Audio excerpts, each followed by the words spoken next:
Hello, everyone. Welcome to Bees in a Pod. I'm your host, Mo. I'm co-host Mash. And today it's the episode called Just the Bees because it's just the bees today. So I think we're gonna get straight into it. Let's go. With a Let's question. go. I've got a question. So if happiness was the national currency, what kind of work would make you rich? The work that I'm doing right now, Mo. So, leaders in community, amazing place. First of all, amazing work that I'm doing. Big plug. I've started new. It's coming near enough. Almost a year. That's right. It's almost a year now. It's crazy. It's crazy. I feel like I just started. I was just getting into the mix of it. I mean, Yeah, now you're a bee. I feel like I got thrown into the deep end. I did. In all honesty, with the role itself, I thought I'm gonna be the typical, just be the reception guy, and work on my computer, and that's all. Little did I know that a few months from now, I'll be sitting here just as a bee. But no, I mean, I love what I do, and it is brought me so much happiness. And I honestly, I feel rich, even if it's not shown in my bank account. I know it's inside here. I feel amazing. I've come from a dark place, actually. So I think that question helps me go into something that I wrote when I was going through quite a tough time. And I just want to say how much LIC means to me, and how much it's changed for me. And it's brought me so much joy. It's brought me my smile back. And I want to carry on doing what I'm doing, and just build with this wonderful team. So well, give some context, because you are a poet. Yeah. So most of the writing that I've done actually came about during college times, and I think it was a lot of mental health related. It was more being in a lonely place and always getting into your thoughts, and I think I've just beaten myself up all the time.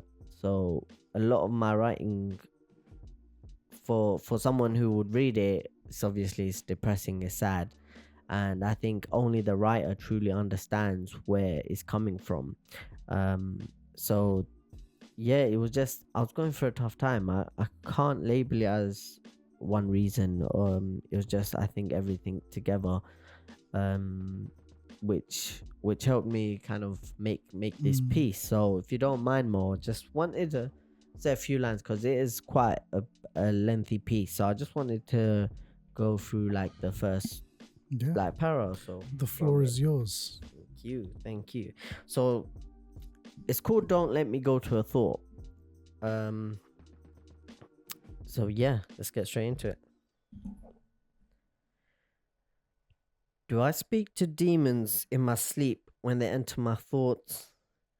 Or do I get along with them when I lay awake and go through these thoughts? No, I focused on an opening to escape these demons called thoughts. I try to understand them, to get a better understanding of these thoughts. Listen to the silence.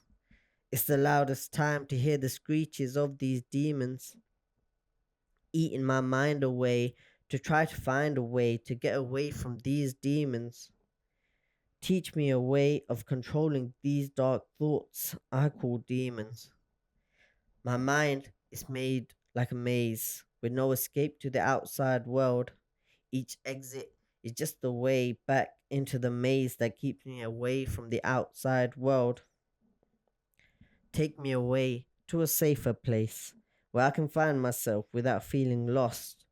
Offer me a way to find the meaning of life through a pathway without getting lost. And I'm after an answer to this unanswered life that I live. I just want to know, why am I feeling so empty? Yeah, I'll leave it at that one. But it does go on quite a bit. But That's I thought beautiful. I wanted to lay down. floor. That's beautiful. What inspired you? Like, I know you said it's a multitude of things, but like, how do you arrive there to kind of express yourself in this kind of format? Because it's a bit of a journey before you kind of find your route of expression. Yeah, so I mean, when I was going through these things, I think I was trying to find everyone needs a way out, I guess, to express how they feel. So I was trying and find methods in which I could express how I'm feeling without it being so obvious. But then I learned quite early on that I had a bit of a talent for writing pieces, poetry. It kind of came to me in a go. If I can I channel my feelings and emotions, and then I can put it to paper, and I can create pieces, and often like quite quickly. So I can make pieces in 10-15 minutes based on how I'm feeling. So I think ever since from that moment that I figured that I can do that, that's just how I've been expressing myself through writing. Do you find pieces that what you consider to be your best pieces, or even your bursts of creativity, do you find it only comes to you when you're in a darker place? Or do you also get that when you're kind of in a good place? It works with both. I mean, dark and happy times as well. I do make pieces based off of emotion, so it can be happy and sad times. I mean, when people listen to obviously the sadder side of my pieces, I think it may pull on heartstrings a lot more, because they may be going through a similar thing, a similar time. So yeah, I mean, I prefer the sad and the depressing pieces that I make, because that's where I've come from, and I know that a lot of people can relate to that. So I do prefer them, but I can also make pieces based off of love, happiness, joy. I do make it's interesting, because I used to write music back in the day. Okay. Yeah, I used to write songs. But you know what? There are only two kinds of songs that I wrote. One, when I was with LIC, they're always just funny songs. Yeah. So it's just kind of taking a piss a bit. And then privately, I'd write a lot of songs when I was in a kind of a more of a difficult place. And you know what? Since I got into a good place mentally and emotionally, I stopped writing songs. I just haven't got the spark only came to me, that kind of specifically for songwriting and that kind of expression. So my creative expression is a bit, I don't know, it's interesting, because my default when I'm in a good place, it's weird stuff like this. Yeah. So it's like it'll be something fun, be a bit introspective, but especially when it comes to writing, I think let's focus on specifically on writing. I've tried to, like I was telling but you, it's a lot harder to. I mean, relating to you, like ever since, like I said, ever since I've started LIC, I've noticed now that I'm in a happier place, I haven't written as much as I once used to. So yeah, I know that it's harder for your creative channel to work and make things, because you're in a good place. Art comes out. You're emotionally in a good place. A lot of good art comes out of suffering. Yeah. Like Vincent van Gogh, right? Like his story is crazy, man. Like everyone hated his work while he was alive. Nobody liked his art. He was not a famous artist. And this guy was tortured. This guy got locked up in a mental asylum. Wow. That's where, correct me, if people are watching that know their stuff, correct me if I'm wrong. Moran, can you search this up? Just make sure that I'm correct about this. So I think, his most famous piece, Starry Night. Yeah. I believe that he painted that when he was in a mental asylum. And that was the view outside of his window. Oh. And yeah, this man was tortured. He cut his own ear off.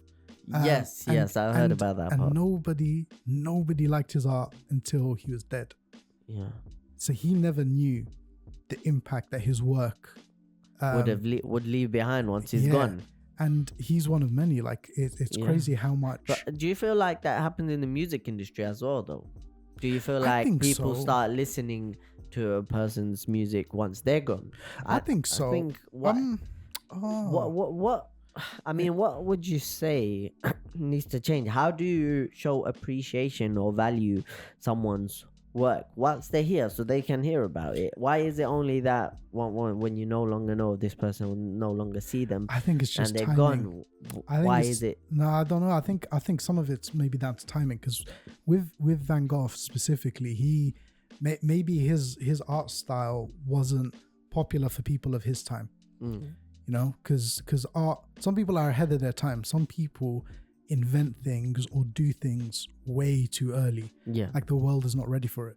The best example is VR, right? Because VR was about in the 80s. They had a version of it, 80s or 90s, because there was I think it was Nintendo had this kind of VR thing that they tried, and it didn't do well. And that's very ahead of its time, because now we're seeing now it's blown up. Now it's huge it's now, huge. right? It's everywhere. Because it's now the right I time. see your fancy little headset that you just got laying on the table there, so it's definitely blown up. It's huge. So I think it's about the time. I mean, at least a portion of it. But I'm kind of more interested to kind of dig into more, like just touching on that whole thing with creating art through suffering. Because with music, it's interesting, right? Yeah.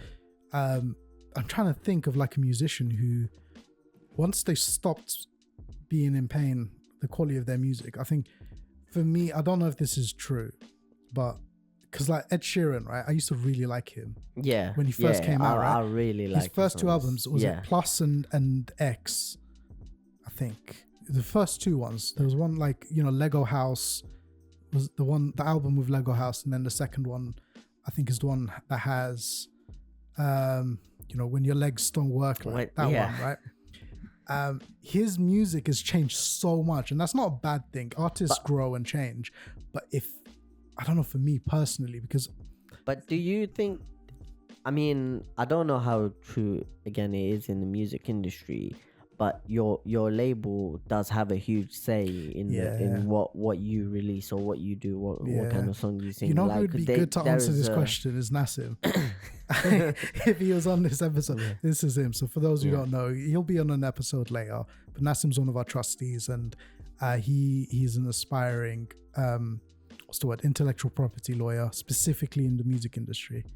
So this would have been So I don't know. I know the rumors. I know, like, you know, you always hear about the label trying to dictate so it's what the you label, do. and you kind of they dictate what you do, how your image, even what's norm, like what's the modern day norm, or what's society. You know what the most extreme extreme example of that is? It's with K-pop.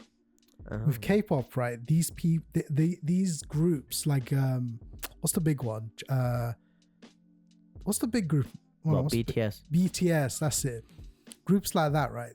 Their label has controlled their image and what they do, what they look like. Yeah. What their music sounds like. It's down to like a scientific manner. It's like, this is like core marketing. It's taking data, saying this is what your audience likes.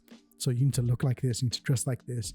They, you know, even with like One Direction, they wanted the same sort of thing where very specific things are controlled because you have an image to uphold. You're a product. That's crazy as an artist. Like that, it feels like, doesn't it feel like though it strips away who you are? Like when you first started off, you obviously, most people who start off probably have a dream of being huge, being big, being a star one day, right? And then when they become it, it feels like, does it feel like they just get, like, you slowly get stripped apart? Like, you know, you to a point like you might not even know who you are anymore because you're following instructions. I guess maybe that's what people say when they say selling your soul, right? Yeah. Because you've sold the soul of your art. But it's difficult. This is why, like, people like J. Cole, people like, I think Chance the Rapper to an extent, a lot of these indie musicians who kind of do things themselves. So J. Cole's not signed to a label as far as I know. He put out his stuff independently, which one means you get to keep all your money. The label usually takes a big chunk, and, like, you know, people often think, oh yeah, when you get a record deal, that means that you know, when you see all these merch that they put out, all this advertisement that they put out for you, that's not free money. Like, they're taking it out of your paycheck. So when you sell your records, they're like, okay, I'm taking 30% for this ad, 40% for this, 40, and then you're left with a little bit, right? But when you're independent, you have that freedom. You have that freedom to do whatever you want. Yeah. And that's where this big push of independent artists come from. But this is where it gets tricky, right? Yeah, because you got to do double the amount of work. Yeah. If you're independent. And your fans have got to put their money where their mouth is. Yeah. They can't be listening to you just on Spotify. Yeah. They got to buy your album from your website. Yeah. Right? Because that money's going straight to you. Spotify don't pay very well. You know what I mean? A lot of these platforms do not pay well at all. So the best way, but that's the downside, right? Yeah. Because you as an artist have to you rely on the support of your fans. Yeah. And people have got to like pledge money. Like you can't be pirating your favorite artist's album. You can't be listening to them illegally. MP3 downloading off of YouTube. You have to support them. You have to turn up to their shows. You have to buy their merch. But you know, it's hard as an artist to be able to convince people. You have to really touch people. But I guess that's the value of art. Yeah. All right, let's. You know what? You should ask me a question. Let me give you. Go on. Let's dive into Mo's brain now. Go on. Yeah. I'm gonna do what you done actually. Just pick a number. But then again, you probably know all these questions. Maybe you pick one. You pick one that you think will be interesting. Let's see. Oh, I've got one because I see you use this so much. So to a point that it's driving you nuts. So number 6, let's go.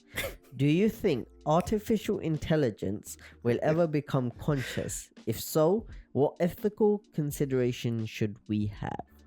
Because I see you play around with AI. Like you're nuts about it. I love AI. You're married to the AI. I am. Man, it's a good question, but I feel like it's a question every single person is talking about. Will AI ever be? First of all, I'm not qualified for this question because I'm not an AI engineer. I have used AI a lot. I guess, okay, I'm going to try and answer it in a unique way. I'm going to try and dive into it. And I think we should have this discussion. Yeah, and speak English. So terms we actually might understand. I'll try. All right, firstly, I'm gonna flip it back to you now, okay? Before I dive into it. All right. What do you think consciousness is? Firstly, because we can't talk about AI being conscious and what that means if we don't really understand what consciousness is.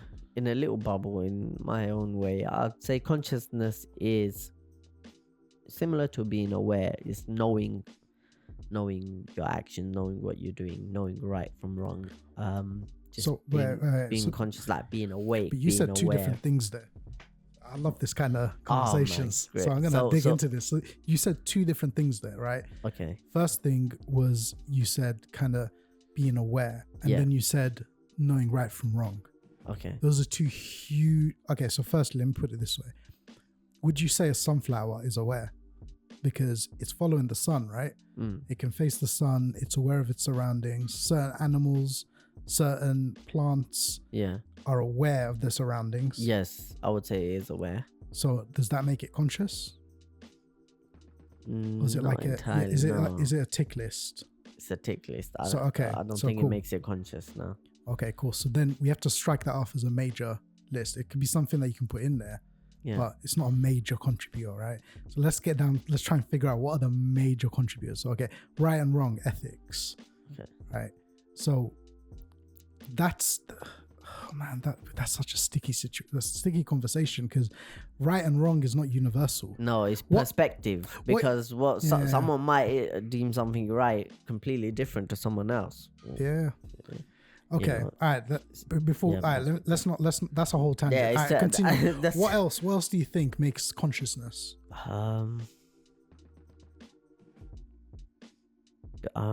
Being able to answer, like being responsive, I guess, can play a part in being conscious. Being able to understand what someone's saying. Being able to understand and then respond. Someone, like if I'm knocked out on the floor, people make the title unconscious. Like when, for example, in emergency situations, you see if the person is conscious or unconscious. So I think being responsive, being able to understand what's being said and responding Yeah, responding in the correct manner. I think that plays a Yeah. part in consciousness. It's a deep one. I definitely think it's one of these concepts that are, you have to use your consciousness to think about consciousness. And you hear a lot about people talking about, oh, the universe is conscious, right? Because it's what, I'm not even going to delve into that because I wouldn't even know how to explain that. But I think we might need to use the Google translation of what consciousness means to summarize it. Nah, that's taking the fun out of it. All right, go back to the question. What was the question? So it's like, do you think AI, artificial intelligence, will ever become conscious? And if so, what ethical considerations should we have? I think it will ultimately be conscious. I think it eventually will get there, which is scary because the implications of that, even on a spiritual level, because if it has consciousness, does that mean it's alive? And if it's alive, does that mean humans created life? Right? So on a religious level, on a spiritual level, that has a lot of big questions for us to answer. Yeah. Because religiously, we may not be able to even accept that it is fully conscious, because to accept it is conscious is to accept that humans can... That you create life, essentially. A form of life, at least. It doesn't have a flesh and bone, a biological body. Yeah. It doesn't have a heart, a physical heart. But it thinks you can make it... It could think it might have. It could have a virtual body. Yeah. It's a big thing.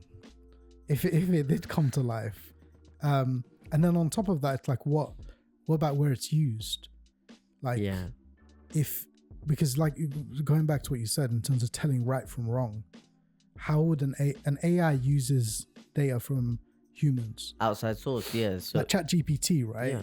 It's not thinking for itself, right? It's accessing a huge database of what humans have created to then give you an answer.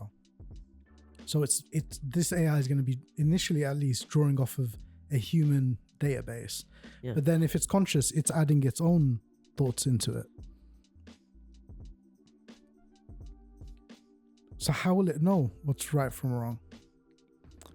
Because there's this whole thing, right? The whole typical AI dystopia thing is that it will do whatever it needs to do to accomplish its task, right? So let's say if the task was, you give it a task, solve global warming. Yeah. The easiest way to do that for an AI that lacks morality is, kill all the humans. Because they're causing it, right? Yeah. So if you get rid of all the people, then you've solved global warming. But that's unethical. Not ethical, yeah. Exactly. Man, yeah. Okay, I think it will be alive. And the ethical considerations, I think it's finding... I mean, if it has consciousness and then you say you put restrictions on it, that's slavery. So you'd have to enslave it. If you say put restrictions on a conscious AI, that is slavery. Slavery, yeah. You're enslaving, you're literally mentally enslaving a conscious being. Yeah. My God. This is scary. It's a scary world, man. It's a scary time. Do you think we'll get there in our lifetime? I think there's still a lot of development, but I mean, where modern days come now, where technology has advanced so much, and where I think people have all the resources in front of them, I don't think it will take long for them to create something. But then it brings up to mind, there's a saying you hear in movies a lot of the time when they say, oh, we need to make sure this doesn't fall into the wrong hands. It kind of makes it feel like that. It's true. Because you could do wonders with it, but you also do some scary stuff with AI. My biggest prediction is I think that I think before AI becomes fully conscious, I think it will be integrated into our consciousness. I definitely think it's going to be a big thing where humans Like it's moving towards the cyborg sort of thing. Wait, they just put a chip in our brain. Yeah, Neuralink. Elon Musk is working on that right now. It used to be a sci-fi thing. He's literally working. You can look up videos where they've put in these chips into the brains of chimpanzees, and they've managed to like something as simple as like, you know, that game Pong. Yeah. The chimpanzee's controlling the Pong controller with its mind. So initially it's on a controller, right? The chimp is using the controller, so he's moving it up and down. And then they disconnect the controller. The chimp is still using it, but the only connection is with its chip in its head. So you're telling me we can access potentially telekinesis, or what? I don't know what the term is, but when you can move things with your mind, the kind of stuff you see in the movies. Maybe at the very least you can we could be like having this podcast just in our minds. We just have a full conversation, like just communicating with the chips in our head. Oh my gosh, no, that is a one. Yeah, I mean, it's terrifying. It's scary. I mean, you always hear about the future. Like everyone says, "Oh, what do you think we'll have in the future?" Yeah. Like flying cars and hovercrafts, and like, you know, you always say the craziest things that come to mind. Not like crazy, but like still a bit realistic. Look, in terms of a flying car is not too difficult to do. If they can make planes, I'm sure they can do a flying car. But yeah, you always hear about, oh, what does the future hold? What could the future hold? And now with AI in the mix, with these chips that you're talking about, all of this in the brain chips are going to be big. This is sounding crazy. The brain chips are scary, man. Because are you a gamer? Do you play games? Video games? If consoles count, yeah. Have you ever played Cyberpunk? That game, Cyberpunk. I've heard of it. I might have played it. So it's based in the future. It's like based in the future. It's with the cyberpunk aesthetic. I don't know if you've ever seen it. It's like huge built up cities in the future, and everybody has chips in their brain. And one of these things you can do is like you can basically tase someone by overloading their chip. Like imagine we have chips in our brains, and imagine you're at a protest and the government wants to stop you from protesting, and then they shoot some kind of electricity at you, and then it melts your brain.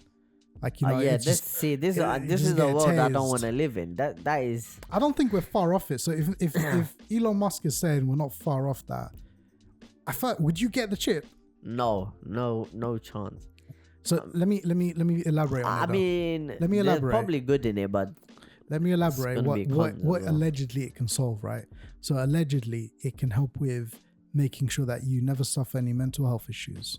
Allegedly it can help if you like, let's say someone has Alzheimer's, it can prevent that or stop it or reverse it. Okay. If you have certain kinds of paralysis, you know, some people are paralyzed because of neurological, because of their brain pathways, not physically. Like physically, their legs might be physically fine, but the pathway to the brain is broken. Okay. It can fix that, so it can heal the people who have broken legs. It can apparently, you know, help with memory, with your intelligence, with your well-being.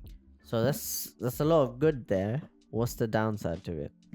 There has to be a downside to it. Otherwise, if it sounds that amazing, then it depends, innit? It depends people on would want to do it, but there has to kind of be. I think it's something. It's the fear, innit? It's the fear, because it's like fear of like we said before, like with the government control. Yeah. That's where you start getting a bit conspiracy. Are they looking at looking at everything we exactly. do? So at the moment, the government, if they get a warrant, can legally kind of intercept your messages, all of that. I think I don't know if they've passed the law yet, but there's a bill where they want to effectively force encrypted services like WhatsApp to no longer be encrypted, or at least pass the encryption keys to the government when they ask for it, when they get a warrant for it. So if these it depends on, like, these chips, they might be carrying they're interpreting brain data, right? If you to kind of stretch it a little bit, it's basically you can read someone's mind if you have the tools to interpret it. And the thing that scares me about that is you might be saying, oh yeah, but you know, the average person can't do that, or like, you know, it might be very difficult to do that. But you know, you can be, let's say you typed something online, you'll have to comment. Yeah. you can be identified by your keystrokes. We're currently experiencing technical difficulties. We'll be right back. Sorry about that. Our brain chips got intercepted by the government, and they realized what we said on there. We were getting too close to the truth. So that explains this jump. It's definitely not the cameras dying. If anybody watching knows anything about how to just keep a camera just plugged into the mains, please contact us. Get in touch. Get in touch with us. info@leadersincommunity.org. Anyway, let's wrap it up there. This was a fun conversation. It was good. I Just mean, to be Mo, so I've got one more. I mean, we started off with a piece that I made. Yeah. And obviously, it was sad. You got a hopeful Do you mind piece? if I do one more? I think this one's it's a bit on love. I think that'd be nice. Yeah. Let's. This time, let's finish just it make up. sure you were talking into the top of your mic, talking to the side. Side of it. Yeah. All right. Let's get Let's go. crystal clear. So this one's called Forever Falling. I know they say love is dangerous, but I'm bound to danger, for it excites me. I'm curious about how beautiful this stranger is. Is there more to her than what my eyes can see? I know they say love can hurt you, but what's a little tear compared to an ocean? I'm intrigued by the idea that this love can be true. Is there a way of us falling in love without a spell or a potion? So yeah, that's something that I've been working on. Just a little like piece. Little piece. I like that. Even though we're trying to end this podcast episode, I've like, you know what? That's going to be for the next episode. Yeah. We'll talk about love. We'll talk about what that I means. think love is a huge topic. So It if is. we're wrapping it up, I don't think we can. Yeah, I don't we think can't it's a dive into 5-minute it. chat. We can't dive into it. Yeah. Okay. So it's universal. So This you was a can't- good chat. Yeah. Right. Thank you for listening to Bees in the Pod. I realized the last time we didn't have an outro, so I'm going to do an outro now. All right. I'm just going to freestyle it. Go on. Thank you for listening to Bees in a Pod. If you enjoyed this episode, please make sure you give us a rating, give us a this is on every platform. So some people call it like, some people call it 5 stars. Whatever it is, leave it, please. Give us a follow, turn notifications on, and we hope you enjoyed. Leave us some feedback on what you thought about this episode. Yeah. And if you want to take part in this episode, drop us a message. I think in our link tree there's a guest submission link. So submit yourself, submit somebody else, nominate someone. But until then, thank you. Thank you. You've been a wonderful host again. So I think we should add that in. Finish it up with, I've been your host, Mo. Oh, I've been your host, Mo. And I've been your co-host, Mash. And a big thanks to Marwan, who just photobombed. Marwan, get in there, getting one of these frames. Yeah, thank you. Thank you.